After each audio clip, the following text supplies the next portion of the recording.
মানুষ যখন চুলদারি সাদা হয়ে যায়, আমার ভাইয়েরা বাবারা, বুঝতে হবে আল্লাহ রাব্বুল আলামিন মরণের চিঠি আমাদের কাছে প্রেরণ করেছেন, যাইতে হবে অন্ধকার কবরে। ঠিক কিনা বলেন আমার ভাইয়েরা?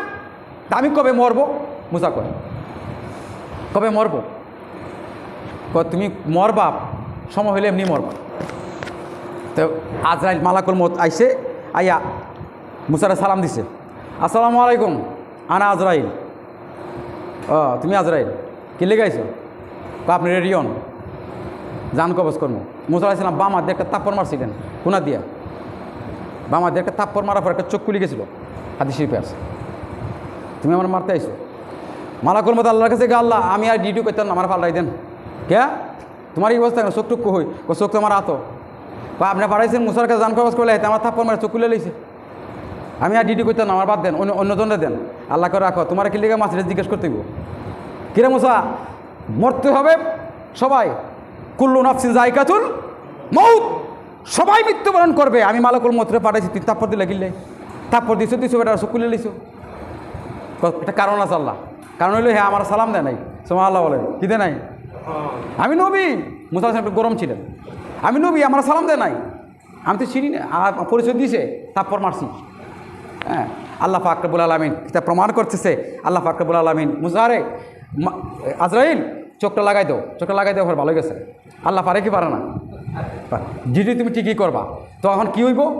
আল্লাহর হুকুম, মালাকুল মউত জান কবজ করবে, করতে হবে না। আল্লাহ কী করলেন? ফেরেশতা পাঠাই দিয়ে শেষ করে, সময় শেষ, ফেরেশতা পাঠাই দিলেন। কুল্লু নাফসিন যায়কাতুল মউত, মৃত্যুর স্বাদ গ্রহণ করতে হবে। আল্লাহ ফেরেশতা পাঠাইয়া একদিন দুনিয়াতে একটা কবর করতেছেন। আগেকার মানুষ ছিল একটু লম্বা, কমপক্ষে 60 হাত, কয় হাত? আর জান্নাতেও যাবে একটা মানুষ 60 হাত লম্বা, কয়া লম্বা? আপনাকে আল্লাহ জান্নাতে প্রেরণ করবে 60 হাত লম্বা করে, 60 হাতে 60 হাত, পাশে হবে 7 হাত, পাশে হবে 7 হাত, লম্বা হবে 60 হাত। সুবহানাল্লাহ বলেন, সুবহানাল্লাহ বলেন। সুন্দর করে যুবক বানাইয়া তারপর আল্লাহ প্রেরণ করে। কোনো বুড়া মানুষ বেসতে যাবে না, ল্যাংড়া লুলা কানা মানা কোনো লোক জান্নাতে যাবে না, বৃদ্ধ মানুষ জান্নাতে যাবে না, কালো মানুষ জান্নাতে যাবে না। আল্লাহ রাব্বুল আলামিন সুন্দর বানাইয়া, সুশ্রী বানাইয়া, সবল বানাইয়া 60 হাত লম্বা করে প্রত্যেকটা মানুষকে জান্নাত দিয়ে দিবেন। জোরে কোন সুবহানাল্লাহ। ভাই আমার লম্বা ছিল, সুন্দর করে একটা কবর করতেছে ফেরেশতারা, আল্লাহ পাঠাই দিয়েছেন ফেরেশতাকে।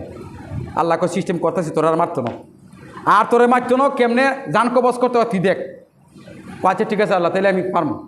আর এইভাবে কইলে আমি আমার মাফ করবেন, আমি মুসার কাছে যেতাম না। এমনি তারপর একটা মারছে, আবার আরেকটা মারলে কী করবো? আমি কতটা তাপ্পর দিতে একটু না, ব্যবস্থা আমি করতেছি। আল্লাহ দেখ, ফেরেশতারা আইসা সুন্দর করে একটা কবর করতেছে। মুসা আলাইহিস সালাম যাচ্ছে দিকে, মুসা বলতেছে কে মারা গেল, একটু চাই তো, চাইগা থেকে এত সুন্দর কবর মুসা দেখে নাই কোনোদিন। জিজ্ঞাসা ভাই কে মারা গেল, আর এত সুন্দর কবর তো আমি কোনোদিন দেখি নাই। তো ফেরেশতারা তো আল্লাহ শিখাই দিছে, তো আপনি দেখেন না, আপনাকে রাখো আমি মুসা, তো দেখেন না, আপনি তো আল্লাহর নবী, এত সুন্দর কবর যখন দেখেন নাই, একটু শুয়ে দেখেন, খেয়াল করবেন। তো আপনি তো আফসোস করতেছেন কেন? আপনি তো আল্লাহর নবী, তো একটু শুয়ে দেখেন না। এখন তো আমি মুর্দা আনি নাই, লাশ আনি নাই আমরা, তো আপনি একটু শুয়ে দেখেন না। কোন এটা ভালো কথা বলছো, আমি একটু শুয়ে দেখি। তো মুসা আলাইহিস সালাম কয় আমি তো কবরে যামই একদিন, তো একটু শুয়ে চাই।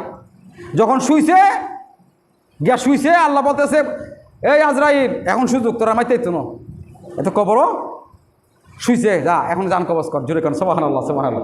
মুসা আলাইহিস সালাম কয় আমি একটু শুয়ে দেখি, শুইছে, মালাকুল মউত এসে জান কবজ করছে। সুবহানাল্লাহ বলেন, সুবহানাল্লাহ বলেন। এই জন্যই আমাদের সাথেও দৈনিক মালাকুল মউত 5 বার সালাম দিচ্ছে। কার কখন কোন মুহূর্তে যাইবেন, কত আশা আকাঙ্ক্ষা মনে নিয়ে ঘুরতেছি, ঘুরবো, থাকবো, বহুত কিছু করব, কিন্তু ওই আশা ওই আকাঙ্ক্ষা কখন কোন মুহূর্তে আল্লাহ পাক রব্বুল আলামিন নির্ধারণ করে দিয়েছেন, হায়াত বাইন্ডিং করে দিয়েছেন, হায়াত আজরাইল সালাম দিবে, ওই মুহূর্তেই শেষ। আইসা বলবে না যে একটু বাড়ি থেকে দেখা করে আসেন, কারণ এইটা আমাদের পক্ষে হয় না। কবরের শাস্তিও আছে, শান্তিও আছে। সুবহানাল্লাহ বলেন, সুবহানাল্লাহ বলেন। কবরের শাস্তি দেখে কান্নার কোনো কিছু নাই, অর্থাৎ ভয়াবহ কঠিন আযাব হবে। কঠিন আযাব থেকে বাঁচার জন্য আল্লাহ নবী বলে দিয়েছেন, যেরকম সুবহানাল্লাহ। মুমিনের কবর আর জালেমের কবর, জাহান্নামের কবর একরকম হবে না। মুমিন ব্যক্তি কবরে গেলে কবর ডান পাশ থেকে একটা আল্লাহ পাক রব্বুল আলামিন একটা ছিদ্র করে দিবেন জান্নাতুল ফেরদৌস পর্যন্ত, যেরকম সুবহানাল্লাহ। তার কবরে জান্নাতি হাওয়া বইতে থাকবে। জাহান্নামী হলে জাহান্নাম থেকে ছিদ্র করে দেওয়া হবে আপনার কবরে। সেজন্যই যে ব্যক্তি পৃথিবীতে নামাজ কালাম করছে, জিকির আজকার করছে, আল্লাহর হুকুম আহকাম পালন করছে, দুরূদ শরীফ পাঠ করছে, নেক আমল করছে, হারাম হালাল বেঁচে চলছে, ওই ব্যক্তি যেদিন কবরে যাবে ফেরেশতারা জীবিত করলে কইব আমি নামাজ পড়বো, সুবহানাল্লাহ বলেন। ওই ব্যক্তি যেটা বেশি, অর্থাৎ পৃথিবীতে যে আমলটা বেশি করছেন, হাদিস শরীফে আসছে কোনো ব্যক্তি, যে ব্যক্তিটা খারাপ হোক ভালো হোক, যে আমলটা বেশি করছে ওই আমল সহকারে কবরে জীবিত করা হবে, যেরকম সুবহানাল্লাহ। আপনি যে কাজটা করছেন সেটা খারাপ হোক ভালো হোক, এটাই ওই কাজ সহকারে তাকে জীবিত করা হবে কবরের মাঝে। তো সেজন্যই আমরা এমন এমন লোকের সঙ্গ লাভ করব, যে ব্যক্তিটা ভালো, যে ব্যক্তিটা জান্নাতি, নামাজি, পরহেজগার, মুত্তাকি, ইমানদার, তাকে অনুসরণ করব। ভাইরা আমার, আমি বলতে চাচ্ছিলাম আজকে জুমাবার দিন আল্লাহ পাক রব্বুল আলামিন আমাদেরকে অসংখ্য অগণিত নিয়ামত চতুর্পাশে দিয়েছেন।